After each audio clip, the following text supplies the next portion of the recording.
o que a gente tem hoje de incentivo político no Brasil? O que orienta políticos das mais diversas denominações e siglas e tal? Qual que é o norte que orienta hoje o jogo político brasileiro?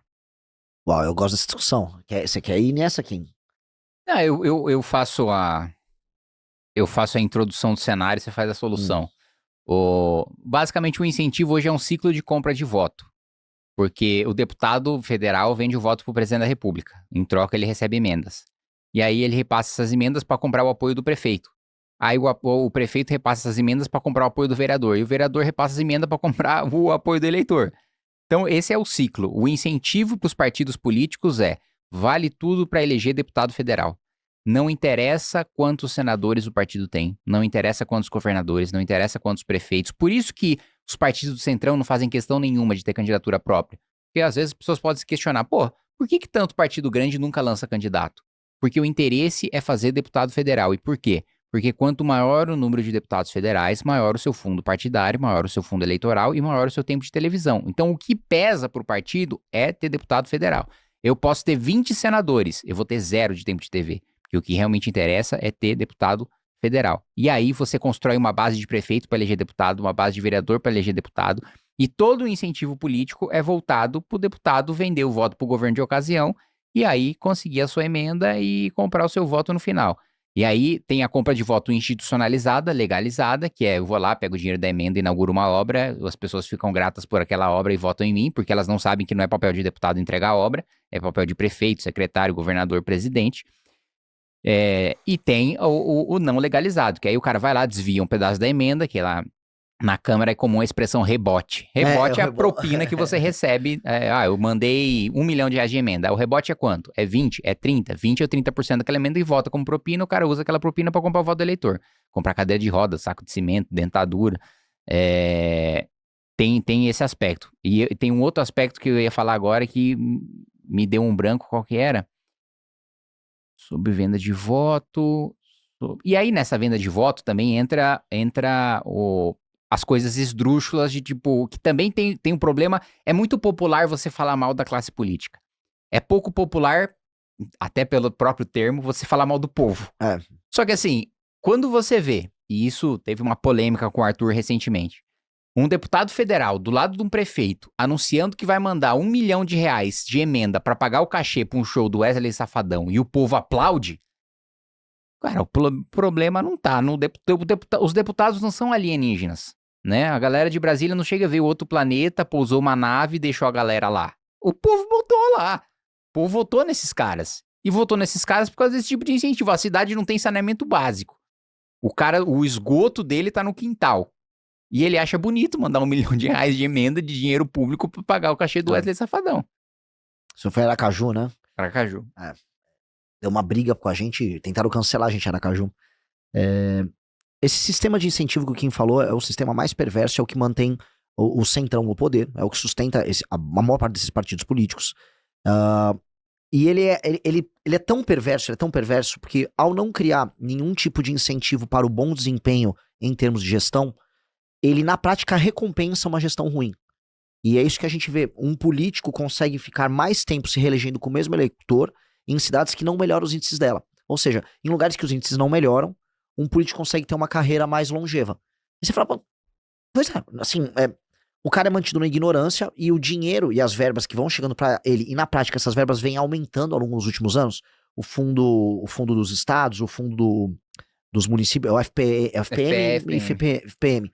Eles costumam usar um critério, que é um critério básico de temos que resolver as desigualdades regionais. Logo, nesse critério, esse município pobre está sempre buscando resolver a sua própria desigualdade. Então esse cara está sendo recompensado com mais recursos, se mantém em um processo eterno de reeleição e elegendo os apaniguados dele, e mantendo as pessoas naquela situação em que elas se sentem contempladas, porque a vida delas em algum grau melhora, e essa é a parte mais louca, com benefícios estatais. Então hoje você tem um famoso pacote do morador do interior do Brasil. Como é que é esse pacote? O pacote da improdutividade. É uma aposentadoria aqui, um BPC ali, um Bolsa Família colar, um parente empregado numa prefeitura, um outro apaniguado com não sei mais quem, um outro fazendo bico, e você tem aquele núcleo familiar sobrevivendo. Agora chegou um Vale Gás pra galera. E as famílias sobrevivem, e até você vai acumulando essa renda para aquele pequeno núcleo familiar, As pessoas vivem com alguma dignidade nisso. A questão é que isso é inviável, e isso é altamente dependente de agentes intermediários, especialmente na obtenção dos serviços públicos ali, ligados ao poder estabelecido, a deputados, vereadores, etc. Este é um modelo que não funciona. A genealogia dele, a gente vai puxar isso do Brasil Império. É um modelo que naturalmente não funciona. É um modelo anticapitalista. A única coisa que você resolve para isso, no long run, é capitalismo, é fazer essas pessoas serem mais produtivas e se ter economias formais nas cidades, mas a maior parte das cidades no Brasil, e verdade precisa ser dita, elas não se pagam. Elas são ficções jurídicas. Então, mudar o sistema de incentivos, que é o que a gente precisa fazer, em muitos termos. Em termos eleitorais, acreditando, pô, a democracia funciona, tal. O sistema de incentivo para o crescimento e a acumulação de poder do partido político não pode ser o número de deputados eleitos, ponto. Hoje é esse. Que todo mundo convencionou que é legal. Ah, mas a democracia que decidiu, é o voto. Cara, não pode ser a democracia que tem que decidir. Definitivamente o povo não tem que ter, vamos dizer, este poder específico. O povo tá fazendo cagada. Nós precisamos alterar. Qual é? Critérios objetivos em gestão pública nos municípios e nos estados. Esses critérios vão incidir de 2 ou 3 maneiras bem claras aqui. O primeiro, o município, para se qualificar a receber emenda, ele tem que cumprir esses indicadores. Ponto. Não foi, não está qualificado a receber emenda. O prefeito que não se qualifica com esses indicadores não pode participar de reeleição. Portanto, a oligarquia política local vai ter um incentivo claro em entregar bons desempenhos para receber recurso e ter medo de não poder participar mais das eleições e não ser mais um oligarca local se ele não cumprir esses requisitos. 3. O partido receber fundo partidário eleitoral condicionado a bater esses índices objetivos nos municípios e nos estados. Já cria um cálculo bem simples. Você bate, é uma matemática menos complexa do que a atual para definir. Hoje, pra você fazer esse cálculo, fui agora, a gente virou dirigente partidário, tem que ficar lá. Ah, é assim? É um caos. E aí, da parte do governo federal, né, se não me engano, a terceira conta na parte de gastos obrigatórios. É previdência, depois, não, acho que é a segunda, de preferência depois transferência. Transferência para os estados? Acho que é a segunda. Eu acho que é a terceira. A primeira é a previdência, com certeza. Primeira é a previdência. É a segunda ou a terceira? A segunda é folha, né? Terceiro, eu acho que são as transferências. É que eu acho que as transferências estavam incluindo essa folha. Não sei, eu acho que a segunda é a segunda ou a terceira, depois eu vejo isso. A questão é, essas transferências, elas não são condicionadas a desempenho em nenhum termo. Muito pelo contrário, quando a gente olha e vai olhando pela parte da educação, dos problemas da educação no Brasil, é que o dinheiro é condicionado sei lá, o cara que pede mais e não ao desempenho de um bom gestor educacional. Nós temos que condicionar isso à gestão dos estados. Não dá pro Piauí ficar recebendo dinheiro indiscriminadamente, sendo um estado em que você tem o segundo ou a primeira maior taxa de analfabetismo do Brasil. Então, o cara mantém a população analfabeta, improdutiva, cobertura de esgoto baixíssima, mas manda dinheiro. E aí olha o sistema maluco de incentivos. Aí um político do Piauí, que é o Ciro Nogueira, ele anda por aqui na Faria Lima e tá articulando a candidatura do Tarcísio. Como é que pode o Wellington Dias ser tão influente no PT, o Ciro Nogueira ser tão influente na candidatura de oposição e ambos vêm de um estado que é uma inviabilidade em si? O sistema de incentivos é tão perverso que o Piauí, inclusive todos os deputados do Piauí votaram a favor da PEC da blindagem. Os caras zeraram o jogo ali, gabaritaram. Como é que pode o Piauí, que é essa ficção, ter todos esses benefícios? Naturalmente, os maiores punidos ali são primeiro os habitantes do Piauí, natural, e depois a federação como um todo. O sistema de incentivos draga o recurso de quem trabalha e produz mais e manda para essa ineficiência. Alterou isso para critérios objetivos? Dado que eu tenho isso é uma crença pessoal, eu não acredito que a gente vai mudar a mentalidade do gestor público brasileiro. A natureza, a gente nunca vai ter o burocrata impessoal que a gente vê na Ásia, o burocrata impessoal que a gente vê na França, aquela coisa da burocracia weberiana, que é base do Estado liberal moderno. O brasileiro não é assim, o brasileiro é medieval. E existem grandes qualidades em ser medieval e patrimonialista, a gente só conquistou o Brasil com essa mentalidade, os gregos, os romanos eram isso. Mas tem grandes defeitos, que é o personalismo, o familismo, e que é o que a gente chama de patrimonialismo. Entendendo que é patrimonialismo e que tudo que um cara quer, um político patrimonialista, é o reconhecimento, é aparecer que ele é o cara, vamos estabelecer novos critérios. O critério não é o voto, o critério agora é o seguinte: índices de educação assim assado, índices de segurança pública assim assado, índices de cobertura de esgoto, cumpriu, toma mais dinheiro, cumpriu, pode. Beleza, a gente começa a remunerar na prática a política e fazer as transferências para municípios e estados baseados em critérios muito claros de desempenho que afetam a vida das pessoas. E o Kassab, que é um líder, vamos já levando isso para termos concretos, o Kassab é mais inteligente que os outros presidentes de partido. Ele adapta na hora. Ao invés de ele pegar o Zezinho popular, ele vai começar, bota um gestor, elege esse gestor nessa cidade, e a gente vai receber mais grana. Você muda o sistema de incentivo, você vai começar a fazer os caras a trabalharem diante disso.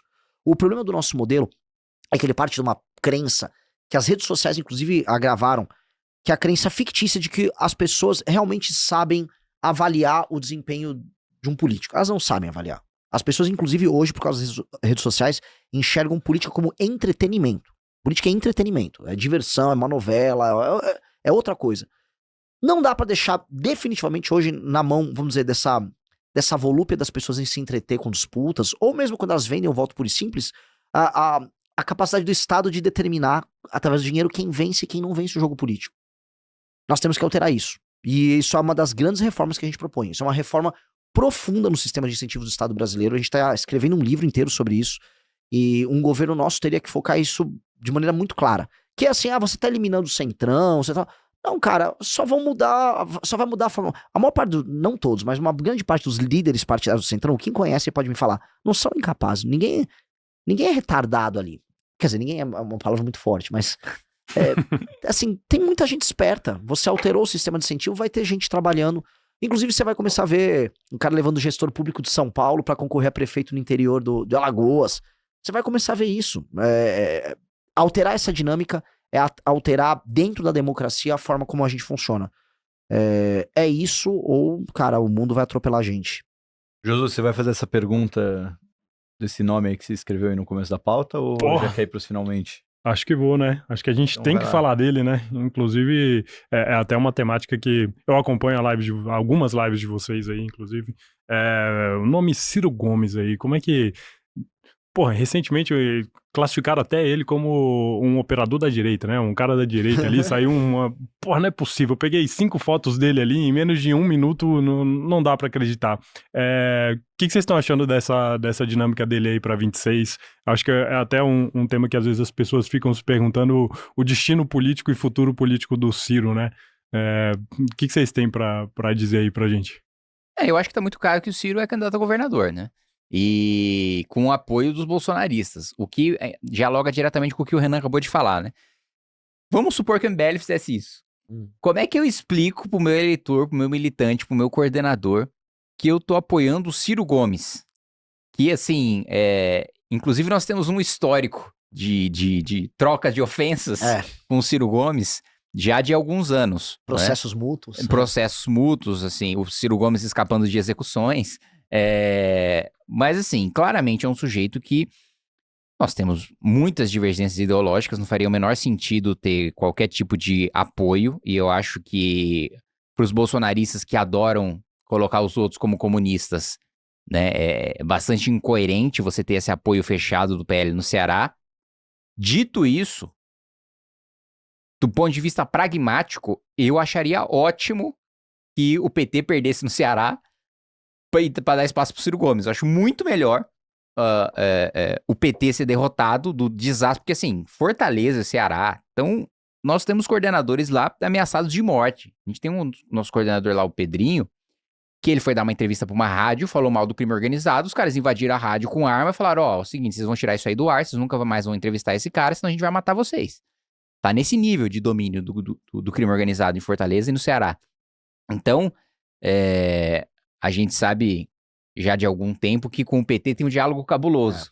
Agora, com o Ciro Gomes, por maiores que sejam as ofensas que eu tenho a fazer pra ele, né, nem críticas, mas por maiores que sejam as ofensas que eu tenho a fazer pra ele, não me soa, nunca me deu indícios de que é um sujeito ligado ao crime organizado. Então, pelo menos pra isso, eu acho que seria bem menos pior do que manter o regime petista.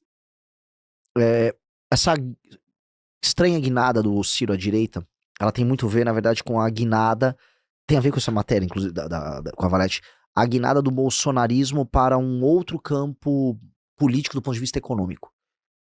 Se eles forem praticar esse nacionalismo que eles estão citando agora em redes sociais, já tem alguém ocupando esse caminho, que é a ideia do vamos reindustrializar o Brasil, uma mistura de trabalhismo com desenvolvimentismo, uma coisa meio arcaica, século XX, que é o Ciro. E aí existe um movimento em redes sociais, cirista e tal, os trabalhistas, tem influenciadores, produtores de conteúdo nessa linha, com a ideia de, tipo, só baixar baixa os juros aí, existe um universo. Eu vou encontrar várias discussões em que nós vamos concordar com os fins, mas não com os meios, do tipo, precisamos industrializar o Nordeste. Acho que é uma coisa que a gente concorda.